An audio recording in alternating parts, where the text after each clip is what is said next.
विधायक प्रकाश दादा सुर्वे द्वारा रक्षाबंधन के दिन भव्य रक्षाबंधन कार्यक्रम का आयोजन।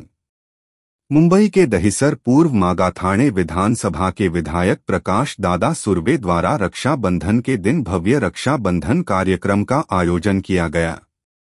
रक्षाबंधन से पहले मुख्यमंत्री लाडली बहना योजना के तहत बहनों के खाते में 3,000 रुपए आए, जिससे बहनों का रक्षाबंधन अच्छे से गया, जिसके लिए प्रकाश दादा सुर्वे को सैकड़ों बहनों ने रक्षा बांधा।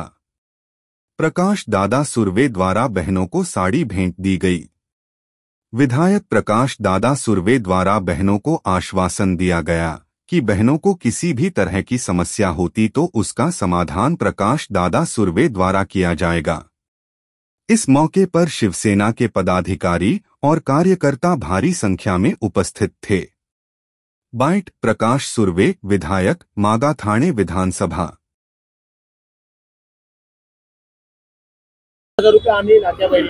जेव्हा यांचं सरकार होतं तेव्हा त्यांनी कधी साहेब लिमलेटची गोळी तरी दिली का कुणाला?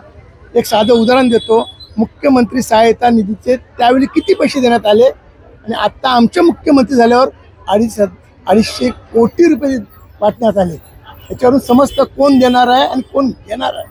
तो लेना बँक आहे और एकनाथ शिंदे देना बँक आहे। त्यामुळे यांनी किती पडले यांनी काही असर होणार नाही। आता त्यांच्या पोटात दुखतंय, वैफल्यग्रस्त झालेत म्हणून ते असे बोलतायत आणि त्यांचं सरकार येणार नाही आहे म्हणून ते काय बोलतात। आमच्या मुख्यमंत्री सांगितलंय आमचं सरकार आलं आणि सरकार चांगलं ताकद दिली, आम्ही ते सुद्धा पैसे त्यांनी तुम्ही काय त्याच्यापेक्षा जास्त पैसे देऊ। निवडणूक आयोगाने निवडणूक लांबलेला आहे, सध्या त्यांनी सणाचं कारण दिलेलं आहे, पण त्याआधी बांगलादेशमध्ये सुद्धा कोविड असतानाही सुद्धा निवडणूक केलेलं आहे। यावर कसं पाहतो? तर महाराष्ट्रामध्ये सण फार मोठ्या प्रमाणात साजरे केला, तेवढे आणखी कुठे सण साजरे केले जात नाहीत, त्यामुळे यंत्रणेवर खूप मोठा ताण पडतो। म्हणून कदाचित निवडणूक यंत्रणेने निर्णय घेतला असेल, त्यांच्या निर्णयाचं आम्ही स्वागत करतो। बांगलादेशमध्ये असताना कोविड सुद्धा असतानाही सुद्धा घेण्यात आलं होतं, ते आता मला तपासायला का तिकडे घेण्यात आलं होतं। त्यांचा पिरियड संपला असेल, काय तांत्रिक अडचणी मला माहिती नाही, त्यामुळे मी त्याच्यावर भाष्य पूर्ण योग्य। आता आगामी विधानसभा अरे आता बहिणींचं घ्या ना, बहिणींचं आमच्या घ्या ना, दुसऱ्या याच्यावर कशाला? रक्षाबंधन सोहळा हा करण्यात आलेला आहे, मोठ्या प्रमाणात बहिणींचं इथे गर्दी पाहायला मिळत आहे। आमच्या मीनाताई पानवन आणि त्यांची पूर्ण टीम आणि मला एकदम आश्चर्याचा धक्का दिला आणि रक्षाबंधनच्या दिवशी एवढ्या सर्व लाडक्या बहिणींना इथे रक्षाबंधनसाठी आल्या, त्याबद्दल खरंच खूप आनंद वाटतोय।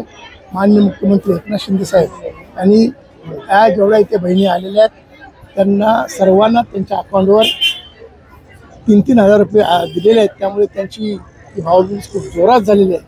या आमच्या बहिणी त्या पैशातून त्यांच्या मुलाबाळांसाठी, त्यांच्या नवऱ्यांसाठी, त्यांच्या स्वतःसाठी 4 पैसे खर्च करावे ही मनापासून त्यांची इच्छा आणि त्यासुद्धा सक्षम बनाव्या आणि वेगवेगळ्या योजना त्यांनी मुख्यमंत्री मोदींनी केलेल्या आहेत, जेणेकरून महिला सक्षम झाली तर आपला देश सक्षम होईल।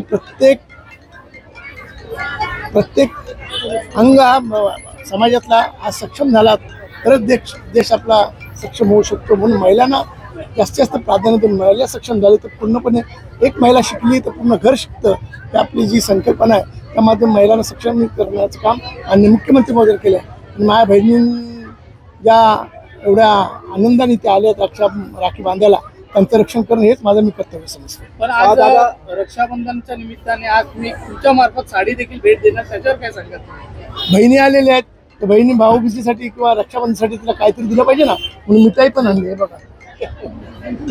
तोंड गोड करण्यासाठी मिठाईचा पण बॉक्स आणलेला आहे आणि त्यासाठी त्यांना साडी सुद्धा प्रेझेंट देणार आहे। तर बहिणीला भावांनी काहीतरी दिलं पाहिजे बहीण घरी आल्यानंतर, आणि आज माहिती घरी आलेली आहे, त्यामुळे ते मी स्वागत साडी चोळून देऊन, मानाची साडी चोळून देऊन ते स्वागत करतो। मला लाडकी बहीण योजना पैसे राज्याच्या शासनाच्या महिलांच्या बँके खात्यात जमा केले जात आहेत, तरी दंड म्हणून बहुतांश बँकेचे पैसे कापले जात आहेत। तसंच आदिती तटकरे यांनी सुद्धा सूचना दिलेला आहे की लाडक्या बहिणींकडून पैसे कापू नये, दंड नाही। याबाबतीत आता मला कळालेलं आहे, पण याबाबतीत माननीय मुख्यमंत्र्यांशी तसे बोलून तसे निर्देश बँकेना द्यायला लावू की असे काही चुकीचं कामं करू नका। आमच्या बहिणींचे पैसे जे भावाने दिलेले आहेत त्याच्यावर उगाच डल्ला मारायचं काम करू नका, ते आम्ही चालून देणार नाही। मुख्यमंत्र्यांशी बोलून त्यावरती सुद्धा तोडगा काढला. लाडली बहन को सरकार की तरफ से जो 3,000 का मिला है तो उससे क्या कहना चाहिए?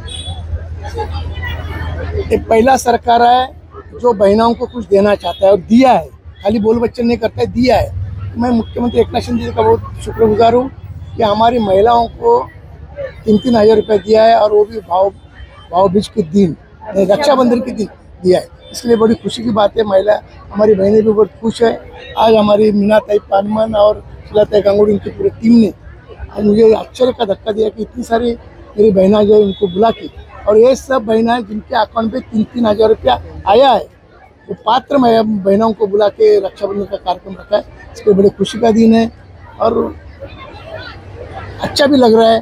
और मुख्यमंत्री महोदय ने जो बहुत सारी योजना निकाली है महिलाओं को सक्षम करने के लिए, इसके लिए उनका शुक्रिया. संजय राउत ने एक विधान किया गया है कि हमारी सरकार आएगी तो 3,000 रुपये देगी और इनकी जब उनका सरकार थी एक चॉकलेट की निमलेट की गोली तो दी क्या कभी? मैं बताना चाहता हूँ, उनको बुरा लगेगा, बोलना नहीं चाहता राउत को, उसका पहले मेंटल हॉस्पिटल में एडमिट करो. जब अभी के मुख्यमंत्री हमारे मुख्यमंत्री सहायता निधि से 250 करोड़ रुपए दिया, तभी इन्होंने कितना रुपया दे रहा है वो निकालो, फिर समझेगा क्या देना चाहते. जो फंड था वो भी देने की ताकत इनकी नहीं थी, तो अब क्या देंगे? कुछ देना नहीं है. इसके लिए अभी उसमें आग कैसा लगाने का वो काम कर रहे हैं. संजय राउत ने